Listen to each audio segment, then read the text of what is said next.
the U.S. needs to have a strong relationship with Serbia and must find ways to promote a partnership to help the stability of the broader Balkan region. This is according to U.S. Congressman Ted Poe, a Republican from Texas.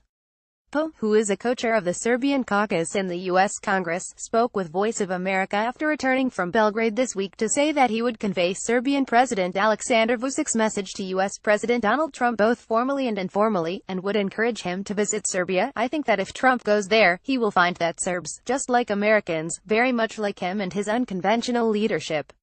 This visit would be good for Serbia and the United States. I hope he will go, Voice of America cited Poe as saying on its Serbian-language website. Speaking about a letter to U.S. Secretary of State Rex Tillerson, that he signed along with 13 other members of Congress, Poe said it was sent because the signatories wished to explain their position that the U.S. needs to have a more positive relationship with Serbia. It is good not only for the U.S. but also for Serbia, to talk about how to be better partners. ITS is not only good for bilateral relations but also helps stability in the region. If Serbia is stable in the region, in my opinion other countries of the region, too, will be more stable.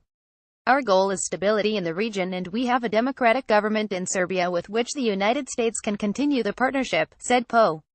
He also pointed out that the United States supports democratic reforms, stating that freedom of the press is one of them.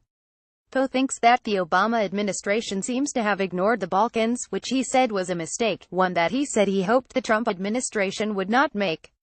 While Serbia has said its main goal is to join the European Union, it has refused to join the bloc in imposing sanctions against Russia over the crisis in Ukraine, and unlike its neighbor Montenegro, which joined NATO in June, Serbia has expressed no interest in becoming part of that alliance. VOA remarked at its report, I appreciate Serbia's position of being a neutral country, but we should be concerned of the Russian bear looking for more places to gobble up, and the Balkans may be one of those places, Poe said, and added that Europe needs to understand that Russia has not changed its outlook since it was the Soviet Union. They interfere with elections, everybody's elections. They send disinformation through social media into all countries. They spread their propaganda.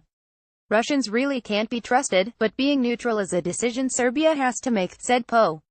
As for the possibilities for economic cooperation, the U.S. congressman said that the export of American natural gas to Serbia and other Balkan countries would be beneficial from a geopolitical standpoint, alleviating Russia's grip on Eastern Europe, where Moscow has the only gas pipeline in the region, VOA reported in the summary of the interview published on its English-language website.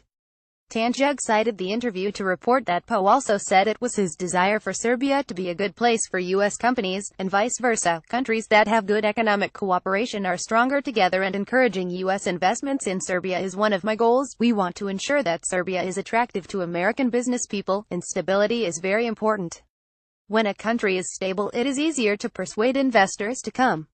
I am fully in favor of U.S. investments, of any kind, if it will help Serbia, said the U.S. official. Commenting on the work of the Serbian caucus, Poe said it was making significant progress and was growing the number of its members and activities.